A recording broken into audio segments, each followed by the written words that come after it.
欢迎来到沪江网校韩语课堂。 여러분 안녕하세요. 신선생님입니다. 이제 마지막과 10과를 공부하게 됐네요. 시간이 정말 빨리 지나갔죠?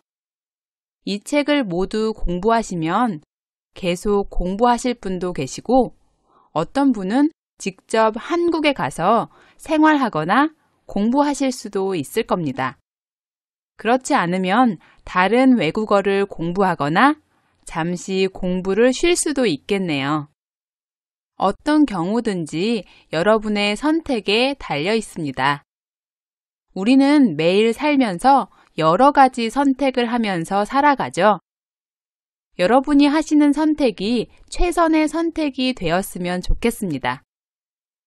10과의 주제는 진로와 취업입니다. 진로야말로 우리가 살아가면서 가장 중요하게 생각하는 선택이라고 할 수 있겠죠. 졸업을 하고 나면 공부를 해야 할지, 취업을 해야 할지, 또 취업을 한다면 어떤 직업을 구해야 할지 이런저런 일들이 고민이 되죠. 이렇게 앞으로 살아가면서 나아갈 분야나 방향을 진로라고 합니다. 10과의 첫 번째 제목은 진로 상담입니다. 먼저 책 298쪽의 사진을 볼까요? 왼쪽 사진에는 학생 상담실이 있습니다. 오른쪽 사진은 학교 상담실 안의 모습인 것 같습니다. 학생이 선생님과 이야기를 하고 있죠? 여러분도 학생 상담실에 가본 적이 있나요? 이곳에서는 학생들이 가지고 있는 문제를 상담 선생님에게 터놓고 논의할 수 있고 도움을 얻을 수도 있습니다. 사람들은 보통 어떤 문제를 상담할까요? 친구 관계나 공부 때문에 고민이 있거나 가정 문제, 학교 생활의 적응 문제로 힘들 때 학생들은 상담실에 가서 상담 선생님과 의논할 수 있습니다. 상담 내용은 모두 비밀이 유지되기 때문에 혼자 해결하기 어려운 일이 있을 때 마음 놓고 가서 도움을 구할 수 있습니다. 여러분도 상담하고 싶은 문제가 있나요? 제가 아는 어떤 여학생은 남자친구를 사귀면서 겪는 어려운 일들을 상담실에 가서 의논하고 올 때도 가끔 있는데요. 이런 걸 보면 상담 선생님은 여러 분야의 경험이 많고 이해심도 넓은 분이셔야 할 것 같네요. 해결하기 힘든 일을 만났을 때는 상담실로 찾아가 도움을 구하는 것도 하나의 방법이 될 수 있으니까 여러분도 혼자 너무 고민하고 괴로워하지 않았으면 좋겠습니다. 사진 아래에는 표가 나와 있죠? 이 표는 고등학생 387명을 대상으로 진로 상담 방법에 대해 설문조사를 한 결과입니다. 표의 세로에는 진로의 상담 방법과 그 상담 방법을 선택한 학생 수가 나와 있고 가로에는 응답한 학생의 비율이 나와 있습니다. 먼저 가장 많은 응답을 한 진로 상담 방법부터 살펴보도록 합시다. 스스로 알아서라고 응답한 학생이 129명으로 가장 많았네요. 자신의 일은 자신이 결정하고 책임진다고 생각하는 학생이 많은 것 같습니다. 그 다음은 110명의 학생이 응답한 친구와 상담한다는 의견이었습니다. 같은 또래, 즉 비슷한 나이의 사람들은 비슷한 관심사와 비슷한 고민을 가지고 있죠. 그래서 청소년 시기에는 친구가 부모님보다도 더 중요한 존재가 된다고 합니다. 세 번째로 많이 대답한 방법은 61명이 대답한 부모님과 의논한다입니다. 나를 가장 생각하고 걱정해 주시는 분이 부모님이니까 당연한 결과겠죠. 그 뒤를 이어 학교 선생님과 상담에 38명이 응답했습니다. 기타 의견에 32명이 응답했습니다. 마지막으로 인터넷 게시판 상담이라고 응답한 학생은 17명에 그쳤습니다. 이 도표를 통해 우리는 무엇을 알 수 있을까요?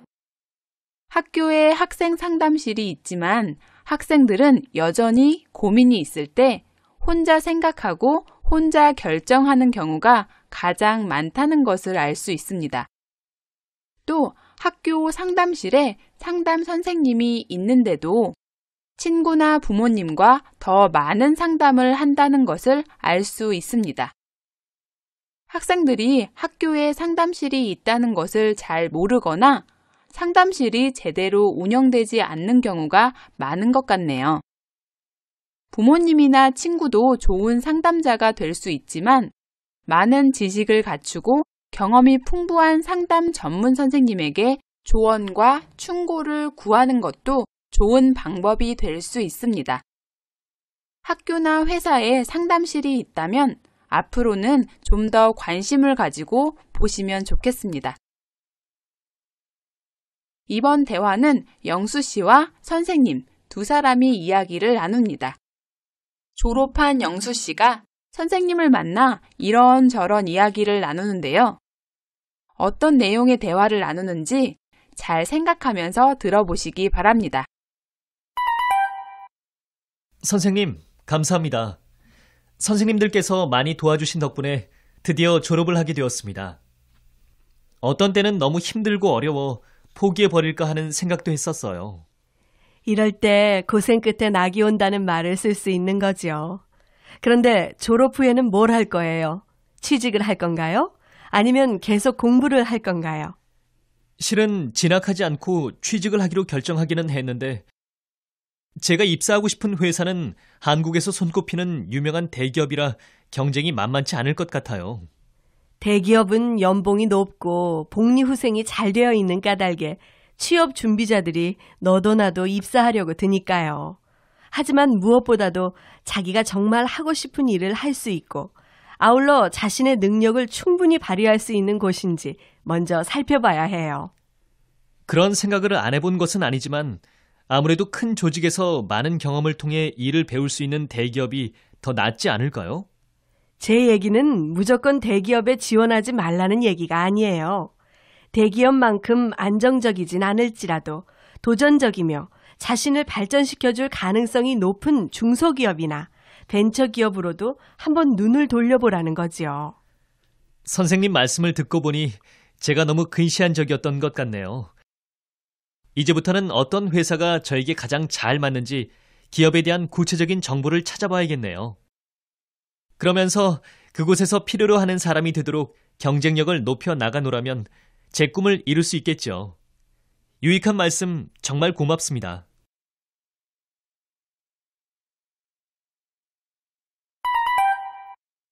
선생님, 감사합니다. 선생님들께서 많이 도와주신 덕분에 드디어 졸업을 하게 되었습니다. 어떤 때는 너무 힘들고 어려워 포기해버릴까 하는 생각도 했었어요. 이럴 때 고생 끝에 낙이 온다는 말을 쓸 수 있는 거죠. 그런데 졸업 후에는 뭘 할 거예요? 취직을 할 건가요? 아니면 계속 공부를 할 건가요? 실은 진학하지 않고 취직을 하기로 결정하기는 했는데 제가 입사하고 싶은 회사는 한국에서 손꼽히는 유명한 대기업이라 경쟁이 만만치 않을 것 같아요. 대기업은 연봉이 높고 복리후생이 잘 되어 있는 까닭에 취업 준비자들이 너도 나도 입사하려고 드니까요. 하지만 무엇보다도 자기가 정말 하고 싶은 일을 할 수 있고 아울러 자신의 능력을 충분히 발휘할 수 있는 곳인지 먼저 살펴봐야 해요. 그런 생각을 안 해본 것은 아니지만 아무래도 큰 조직에서 많은 경험을 통해 일을 배울 수 있는 대기업이 더 낫지 않을까요? 제 얘기는 무조건 대기업에 지원하지 말라는 얘기가 아니에요. 대기업만큼 안정적이진 않을지라도 도전적이며 자신을 발전시켜줄 가능성이 높은 중소기업이나 벤처기업으로도 한번 눈을 돌려보라는 거지요. 선생님 말씀을 듣고 보니 제가 너무 근시안적이었던 것 같네요. 이제부터는 어떤 회사가 저에게 가장 잘 맞는지 기업에 대한 구체적인 정보를 찾아봐야겠네요. 그러면서 그곳에서 필요로 하는 사람이 되도록 경쟁력을 높여 나가노라면 제 꿈을 이룰 수 있겠죠. 유익한 말씀 정말 고맙습니다. 잘 들으셨나요?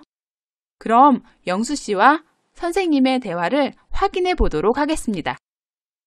먼저 영수 씨가 이야기합니다. 선생님, 감사합니다.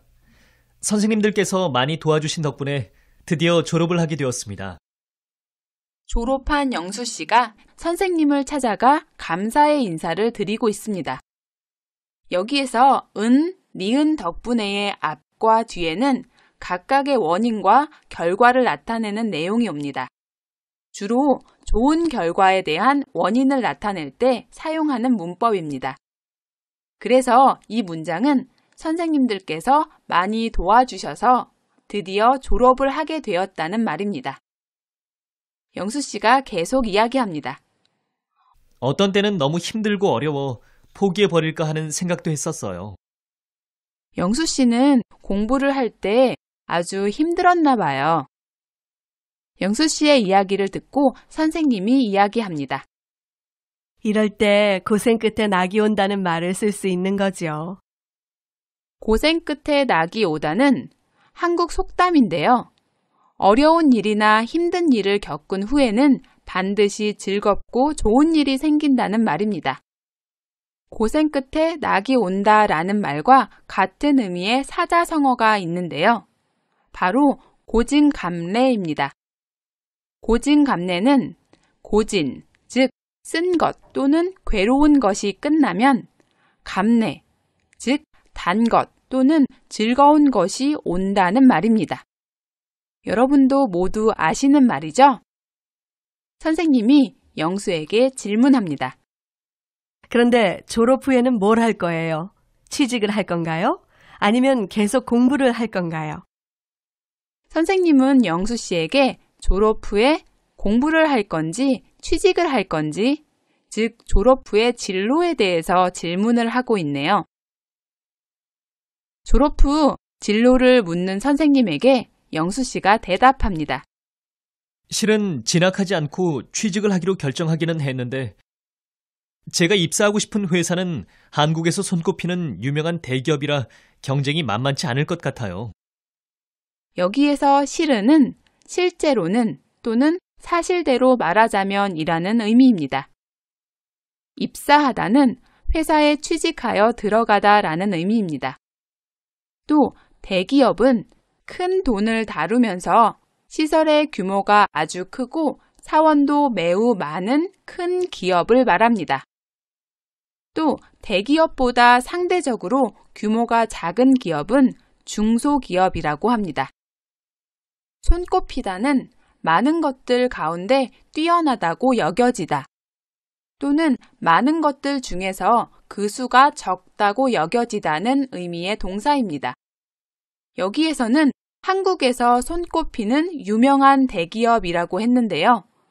한국에서 5손가락 안에 들 만큼 크고 유명한 것으로 여겨지는 대기업이라는 뜻입니다. 만만치 않다는 만만하다의 부정형인데요. 만만하다는 부담스럽거나 무서울 것이 없어 쉽게 다루거나 대할 만하다라는 의미의 형용사입니다. 예를 들어서 축구 경기를 하는데 상대팀이 우리 팀보다 실력이 부족해서 부담 없이 상대할 수 있을 때 그 팀은 상대하기가 만만하다라고 할 수 있습니다. 만만치 않다는 만만하다의 부정형이므로 대하거나 다루기가 손쉽지 않고 어렵다라는 의미입니다. 만약에 이 일이 생각보다 하기 어렵고 부담스럽다면 이 일은 생각보다 만만치 않다라고 할 수 있겠습니다. 만만치 않다는 흔히 만만찮다라고 줄여서 사용하기도 합니다. 영수는 취직으로 진로를 결정했는데 취직해서 들어가고 싶은 회사는 한국에서 손꼽히는 대기업이었죠. 그러니까 당연히 들어가고 싶어 하는 사람들도 많을 것이고 그만큼 경쟁도 치열할 겁니다. 그래서 경쟁이 만만치 않을 것 같다라고 했습니다. 선생님이 이야기합니다. 대기업은 연봉이 높고 복리후생이 잘 되어 있는 까닭에 취업 준비자들이 너도 나도 입사하려고 드니까요. 여기에서는 취업 준비자들 대부분이 대기업에 입사하려고 하는 상황과 그 원인에 대해 나와 있네요. 연봉은 1년 동안 직장에서 일하는 대가로 받는 돈의 총액을 말합니다. 그러니까 1년 동안 받는 월급과 보너스를 합한 금액이 되겠네요. 복리후생은 기업이 기업에서 일하는 직원과 그 가족의 생활 수준을 향상시켜 근무의 효율성을 높이려고 월급 이외에 마련하는 여러 가지 복지 정책을 말합니다. 직원들의 건강검진을 정기적으로 받게 하거나 직원 자녀들의 등록금을 지원하거나 즐거운 회사 생활을 위해 동호회와 교육활동을 지원하는 것 등이 복리후생에 속한다고 할 수 있습니다. 여기에서 너도 나도는 서로 뒤처지거나 빠지지 않으려고 모두 비슷하게 라는 뜻입니다. 까닭은 일이 생기게 된 원인이나 조건을 뜻합니다. 여기에 있는 는 까닭에는 이유나 원인을 나타내는 아어서나 기 때문에로 바꿔 말할 수 있습니다. 또 너도 나도 입사하려고 드니까요에는 으려고 들다 라는 문법이 사용되었는데요. 이 문법은 으려고 적극적으로 힘쓰다 라는 의미로 생각하시면 됩니다. 여기에서는 취업을 준비하는 사람들 대부분이 대기업에 입사하려고 적극적으로 노력하고 힘쓴다 라는 뜻입니다. 이 문장의 전체적인 의미는 대기업의 장점, 즉 연봉이 높고 복리후생이 잘 되어 있어서 취업을 준비하는 많은 사람들이 대기업에 입사하려고 힘쓴다 라는 것입니다. 선생님이 계속 말씀하십니다.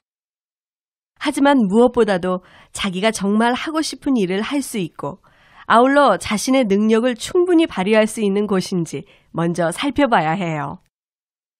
아울러는 동시에 함께라는 뜻입니다. 발휘하다는 재능, 능력 등을 널리 나타내 보이다라는 뜻입니다. 선생님은 취직을 할 때 가장 중요하게 고려해야 할 것은 그 회사가 자기가 정말 하고 싶은 일을 할 수 있는 곳인지, 그리고 자신의 능력을 충분히 나타내 보일 수 있는 곳인지 알아보는 것이라고 말씀하시네요. 하기 싫은 일을 하면서 계속 회사에 다니는 것은 정말 불행한 일이죠. 그리고 아무리 열심히 일해도 나의 능력이 드러나지 못한다면 일할 의욕이 나지 않겠죠. 선생님은 이런 일을 생각하고 말씀하시는 것 같습니다. 영수 씨가 이야기합니다. 그런 생각을 안 해본 것은 아니지만 아무래도 큰 조직에서 많은 경험을 통해 일을 배울 수 있는 대기업이 더 낫지 않을까요? 영수 씨도 선생님과 같은 생각을 했지만 대기업에 입사하려고 하는 이유가 있네요. 여기에서 아무래도는 아무리 생각해 봐도 또는 아무리 이리저리 해봐도 라는 뜻입니다. 이 문장에서는 아무리 생각해 봐도 라는 뜻으로 사용되었네요. 조직은 일정한 지위와 역할을 가진 사람이나 집단이 특정한 목적을 달성하기 위해 하나의 질서가 있는 집단을 이룬 것을 말합니다.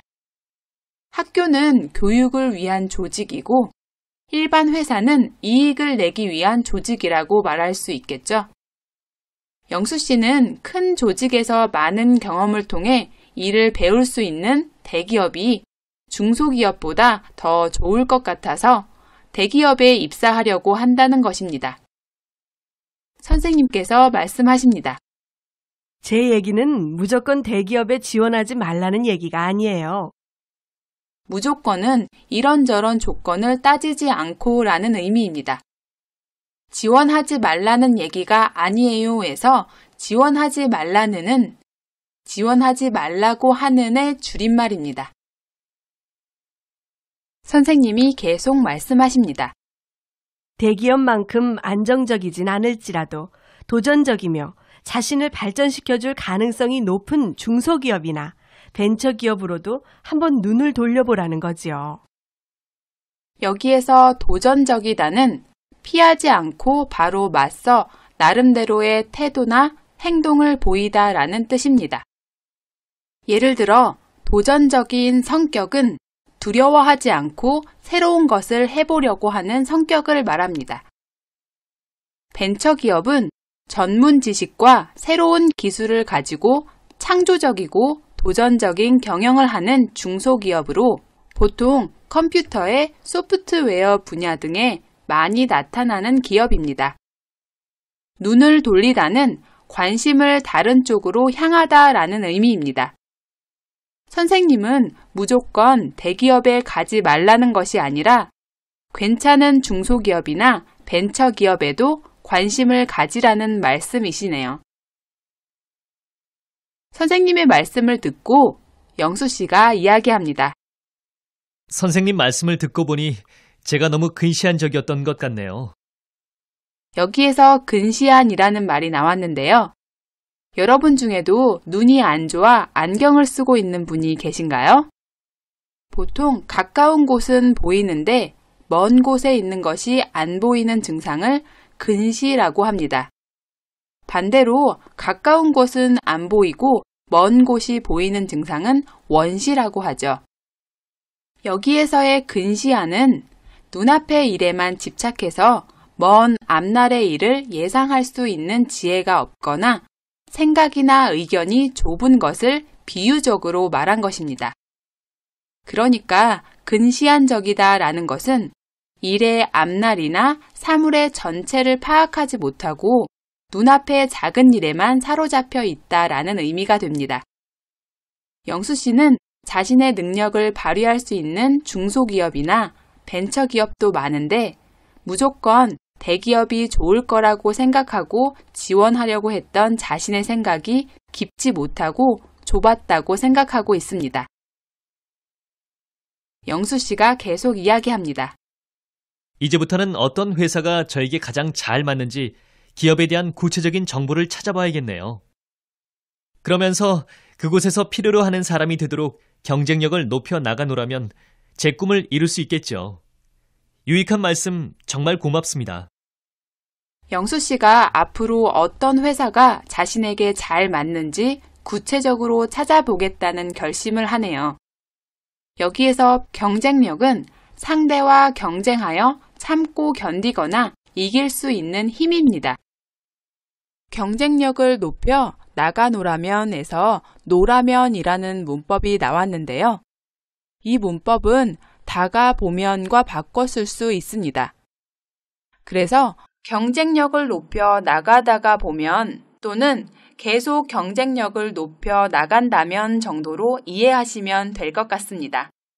그리고 대화에서 나온 문법은 문법 시간에 자세히 다루도록 하겠습니다.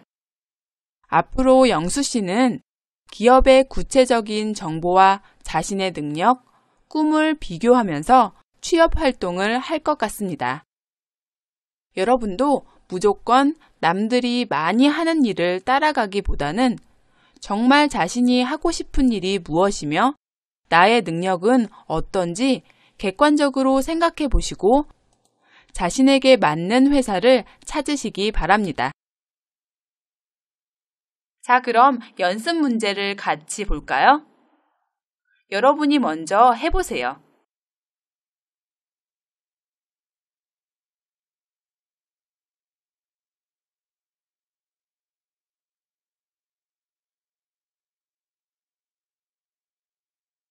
자, 그럼 선생님과 같이 한번 풀어볼까요? 위 대화에서 영수가 선생님을 찾아온 목적은 무엇입니까? 여러분은 몇 번을 선택하셨나요? 대화의 처음에 영수 씨는 감사 인사를 했습니다. 선생님들께서 많이 도와주신 덕분에 졸업을 하게 되었다는 말을 했었죠. 즉, 도움을 주셨던 선생님들께 감사하다는 인사를 하러 왔습니다. 그런데 대화는 단순히 감사 인사로 끝나지 않았죠. 선생님과 영수 씨가 나눈 대화의 대부분은 진로, 그 중에서도 취업에 대한 이야기였습니다.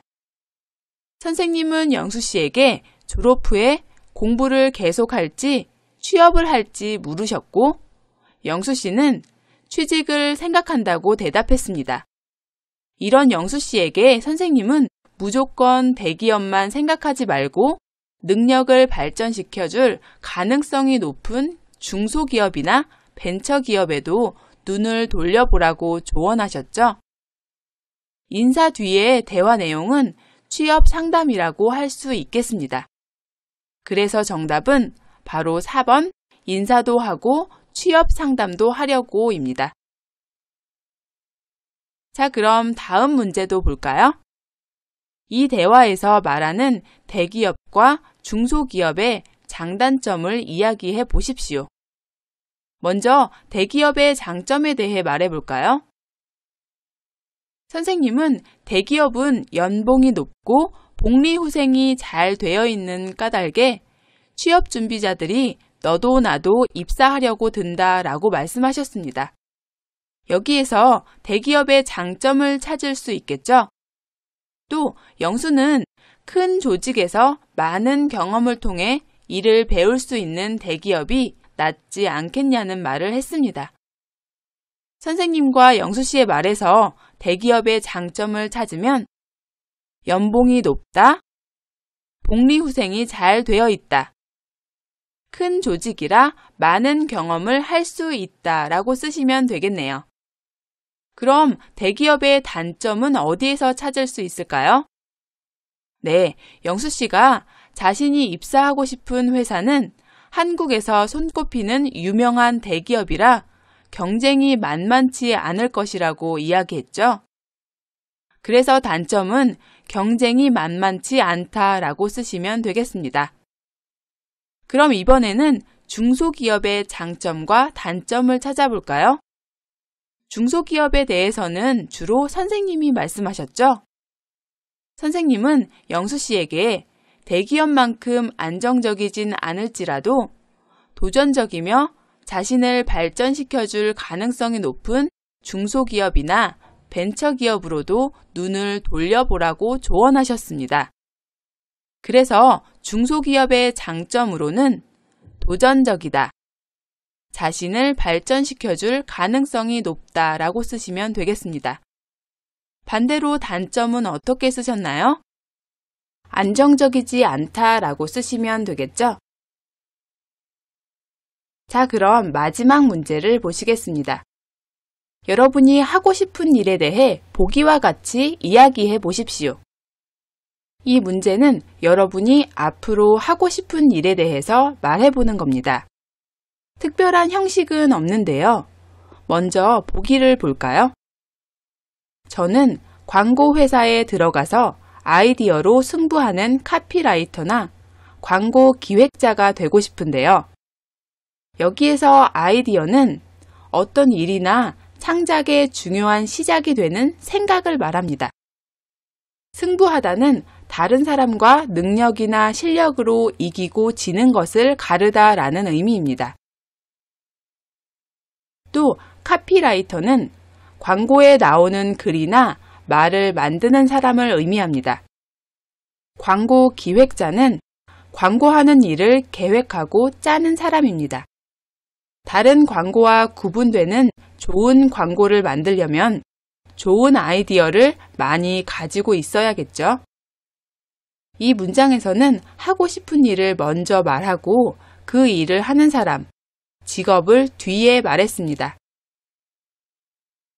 그럼 두 번째 보기를 보실까요? 저는 휴대폰 디자이너가 되어서 사용하기 편리하면서도 소비자의 감성을 자극하는 멋진 디자인을 개발하고 싶어요. 여기서 감성은 자극이나 자극의 변화를 느끼는 성질을 말합니다. 예를 들어서 어떤 사람은 날씨나 계절의 변화에 민감하게 반응하면서 시를 쓰거나 작품을 만들기도 하죠. 이런 사람은 감성이 풍부한 사람입니다. 자극하다는 영향을 주어서 반응이 일어나게 하다라는 의미입니다. 이 문장은 직업을 먼저 말하고 그 직업을 통해 하고 싶은 일을 뒤에서 말했네요. 그럼 선생님이 만든 문장을 같이 볼까요? 저는 외국인들에게 한국어를 가르치는 선생님이 되어서 외국 학생들에게 한국어와 한국 문화를 재미있게 가르치고 싶어요. 여러분은 어떤 일을 하면서 살고 싶습니까? 어떤 회사에 입사하고 싶습니까? 여러분도 앞으로 하고 싶은 일에 대해서 자유롭게 말해보세요. 我们来做个小练习吧。